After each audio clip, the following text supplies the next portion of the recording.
মার্কিন সামরিক ঘাঁটিতে ইরানের ক্ষেপণাস্ত্র ও ড্রোন হামলার ফলে হওয়া ক্ষয়ক্ষতি নিয়ে এতদিন তথ্য আড়াল করে আসছিল ট্রাম্প প্রশাসন।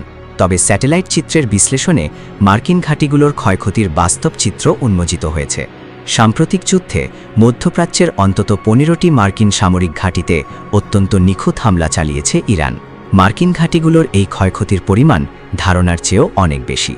ওয়াশিংটন পোস্টের এক বিশেষ তদন্তে দেখা গেছে, ইরানের হামলায় অন্তত 228টি সামরিক কাঠামো এবং গুরুত্বপূর্ণ সরঞ্জাম ধ্বংস বা মারাত্মকভাবে ক্ষতিগ্রস্ত হয়েছে।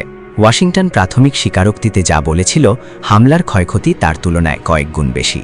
এই তদন্তে ইরান থেকে প্রকাশিত উচ্চ রেজলিউশনের স্যাটেলাইট চিত্রগুলোকে ইউরোপীয় ইউনিয়নের স্যাটেলাইট ব্যবস্থার তথ্যের সাথে তুলনা করে বিশ্লেষণ করা হয়েছে। স্যাটেলাইট চিত্র বিশ্লেষণে দেখা গেছে, ইরানের প্রধান লক্ষ্যবস্তু ছিল মার্কিন বাহিনীর অত্যন্ত সংবেদনশীল স্থাপনা, যেমন রাডার, যোগাযোগ কেন্দ্র এবং অত্যাধুনিক আকাশ প্রতিরক্ষা ব্যবস্থা।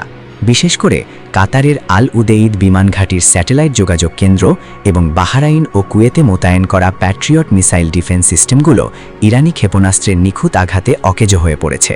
এমনকি বাহরাইনে অবস্থিত মার্কিন নৌবাহিনীর ৫ম ফ্লিটের সদর দপ্তরের স্যাটেলাইট ডিশ এবং কুয়েতের ক্যাম্প বিউহরিংয়ের পাওয়ার প্ল্যান্টও এই হামলার হাত থেকে রক্ষা পায়নি। এই হামলাগুলোর নির্ভুলতা প্রমাণ করে, ইরান আধুনিক ড্রোন ও ক্ষেপণাস্ত্র প্রযুক্তিতে অভাবনীয় সাফল্য অর্জন করেছে। বিষয়টি মার্কিন আকাশ প্রতিরক্ষা ব্যবস্থাকে বড় ধরনের চ্যালেঞ্জের মুখে ঠেলে দিয়েছে। এদিকে এই ক্ষয়ক্ষতির বিষয়টি সামনে না আনতে যুদ্ধের শুরুতেই ভ্যান্টার এবং প্ল্যানেট ল্যাবসের মতো বড় স্যাটেলাইট কোম্পানিগুলোকে মধ্যপ্রাচ্যের ছবি প্রকাশ না করার অনুরোধ জানিয়েছিল মার্কিন প্রশাসন। ফলে আন্তর্জাতিক সংবাদ মাধ্যমগুলোর পক্ষে ইরানের পাল্টা হামলার সঠিক চিত্র নিরূপণ করা অসম্ভব হয়ে পড়েছিল। তবে ইরান নিয়মিতভাবে তাদের নিজস্ব স্যাটেলাইট চিত্র প্রকাশ করে। জানা গেছে, এই যুদ্ধে এখন পর্যন্ত অন্তত 7 জন মার্কিন সেনার মৃত্যু হয়েছে, যার মধ্যে 6 জন কুয়েতে এবং 1 জন সৌদি আরবে প্রাণ হারিয়েছেন। এছাড়া 400 জনেরও বেশি সেনা বিভিন্ন মাত্রায় আহত হয়েছেন। ইরান আরও দাবি করেছে, জর্ডান ও সংযুক্ত আরব আমিরাতের অত্যন্ত দামি থার্ড মিসাইল ডিফেন্স সিস্টেম এবং সৌদি আরবে থাকা একটি E-3 সেন্ট্রি এয়ারক্রাফটে হামলা চালানো হয়েছে। যদিও ইরানের এসব দাবির বিষয়ে এখনও নীরবতা পালন করছে মার্কিন প্রতিরক্ষা সদর দপ্তর পেন্টাগন।